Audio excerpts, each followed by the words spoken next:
Witajcie roztomili. Dzisiaj jeszcze połosową wam o czymś, co żech zmiarkował.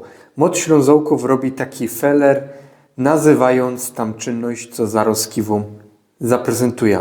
Mam tutaj takiego szczewika i chcę go symnąć. Mam go ściągniętego i co żech z tym szczewikiem zrobił? No szczewiki se po śląsku seboczy, sebuwą albo sebową. Tak samo teroski, jakby go chciał dać nazwę dać, to go łoboczam, łobowiam albo łobuwiam. Mod Ślązołków właśnie mieli te słowa typu łoblykać, seblykać, łoboczyć, seboczyć.